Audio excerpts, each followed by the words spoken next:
Le premier livre des rois, chapitre 9.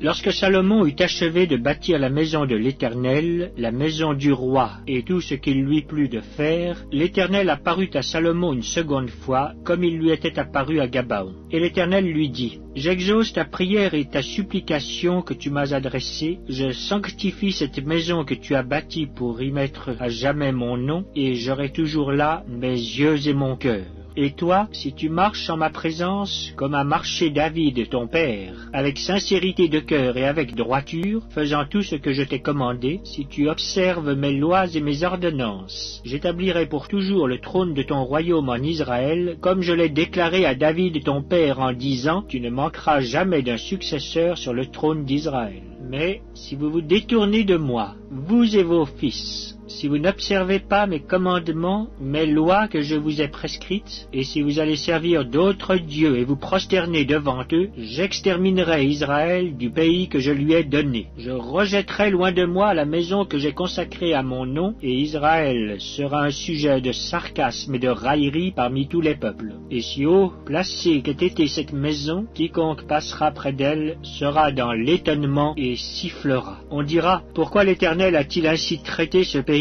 et cette maison? Et l'on répondra, parce qu'ils ont abandonné l'Éternel leur Dieu, qui a fait sortir leur père du pays d'Égypte, parce qu'ils se sont attachés à d'autres dieux, se sont prosternés devant eux et les ont servis. Voilà pourquoi l'Éternel a fait venir sur eux tous ces maux. Au bout de 20 ans, Salomon avait bâti les deux maisons, la maison de l'Éternel et la maison du roi. Alors, comme Hiram, roi de Tyr, avait fourni à Salomon des bois de cèdre et des bois de cyprès et de l'or autant qu'il en voulut, le roi Salomon donna à Hiram 20 villes dans le pays de Galilée. Hiram sortit de Tyr pour voir les villes que lui donnait Salomon, mais elles ne lui plurent point, et il dit, « Quelle ville m'as-tu donné là, mon frère ?» Il les appela pays de Kabul, nom qu'elles ont conservé jusqu'à ce jour. Hiram avait envoyé au roi 120 talents d'or. Voici ce qui concerne les hommes de corvée que leva le roi Salomon pour bâtir la maison de l'Éternel et sa propre maison, Milo et le mur de Jérusalem, Hatzor, Megiddo et Gézer.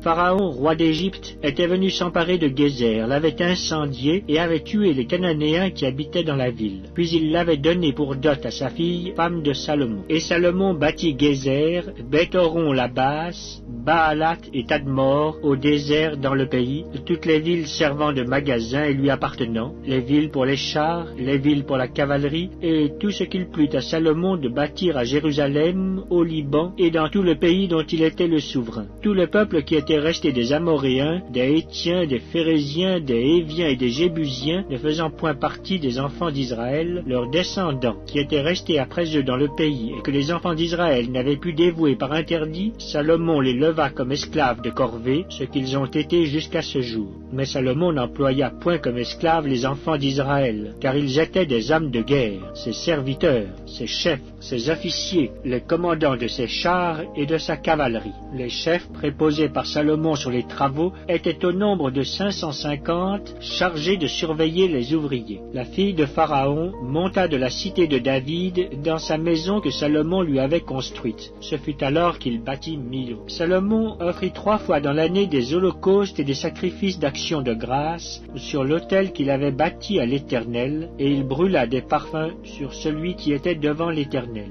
Et il acheva la maison. Le roi Salomon construisit des navires à Etjon-Géber, près d'Élot, sur les bords de la mer Rouge, dans le pays d'Édom.